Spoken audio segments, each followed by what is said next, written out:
Western Fury. Mark Carney gets the message loud and clear. We're done with this version of Canada. Across Western Canada, a powerful wave of frustration is sweeping through provinces long considered the country's economic backbone. The traditional image of Alberta as the center of separatist rumblings has evolved significantly in recent years. Now, Saskatchewan is emerging as a significant hotspot where discussions of independence and political self-determination are gaining unprecedented traction. This shift reflects growing disillusionment with Ottawa, especially under Mark Carney's leadership as Prime Minister and head of the Liberal Party. The simmering discontent across the West is sending a loud and unmistakable message. Western Canadians are done tolerating a version of Canada that sidelines their interests and undermines their prosperity. This is not fringe talk anymore.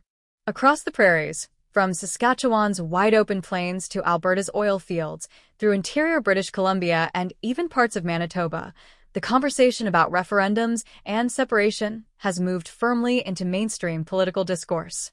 The energy sector, agriculture, and local economies in these regions feel increasingly strangled by federal policies perceived as hostile or neglectful. Groups like the Alberta Prosperity Project and Rebel News' Done Getting Screwed campaign have organized province-wide town halls where residents openly express their deep sense of abandonment. These gatherings reveal a shared frustration among both lifelong residents and newcomers who've called the West home for years.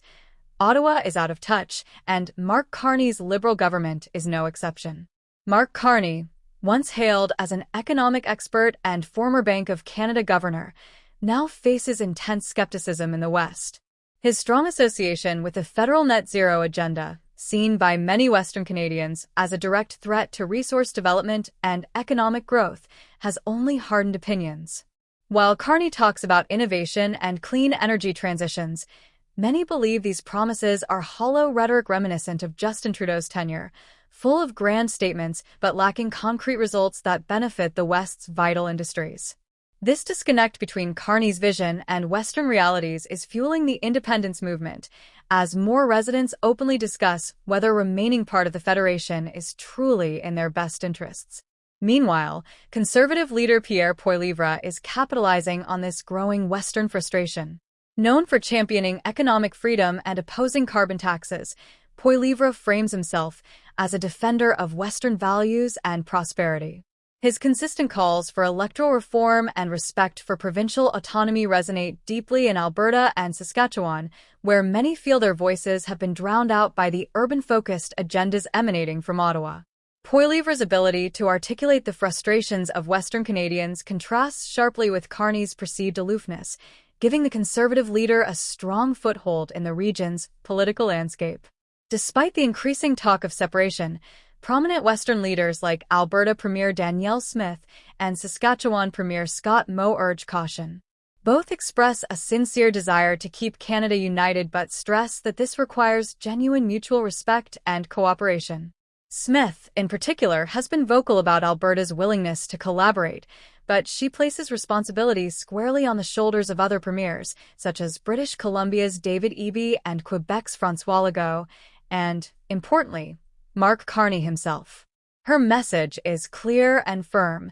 If the Federation continues to punish Western provinces economically and politically, a referendum on independence is no longer just a distant threat, but a very real possibility looming on the horizon.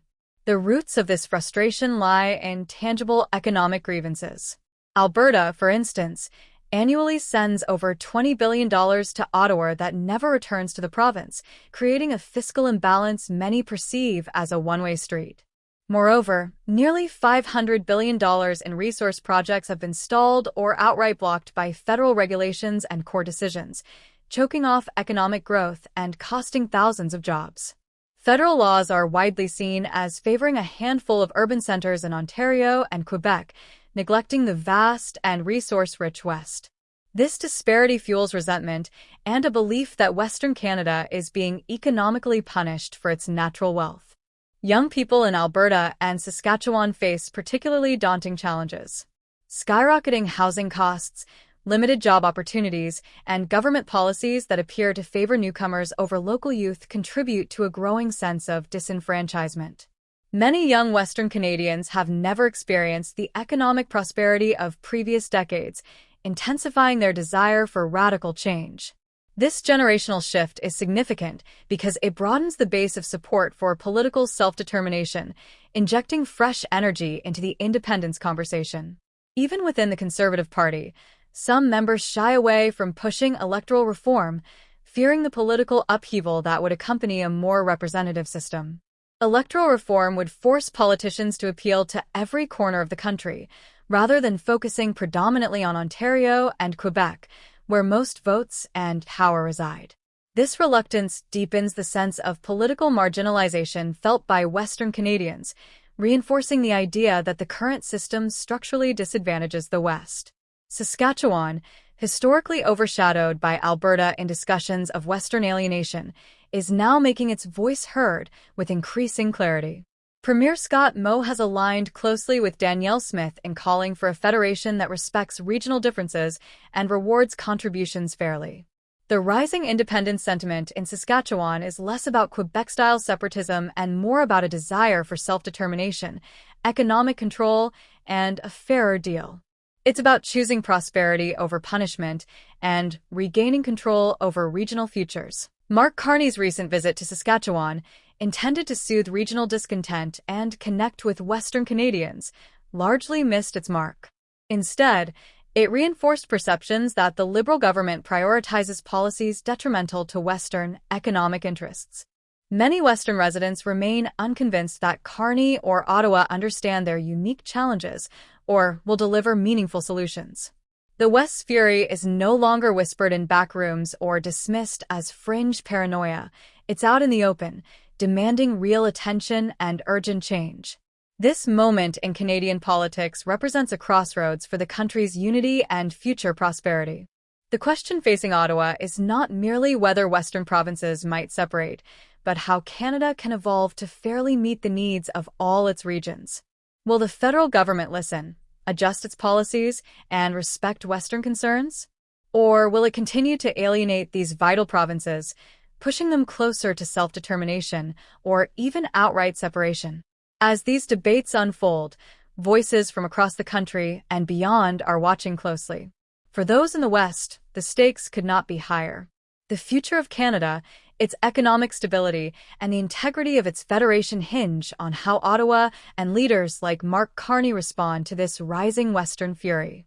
Ignoring these concerns risks fracturing the country in ways not seen since the Quebec sovereignty movement's height. For Canadians everywhere, this is a call to engage, whether through town halls, political discussions, or voting.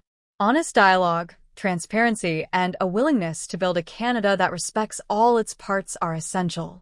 The message from the West is loud and clear. They are done with the status quo, and the future demands a new, fairer vision, one that respects the West's contributions, its unique challenges, and its right to self-determination, if necessary.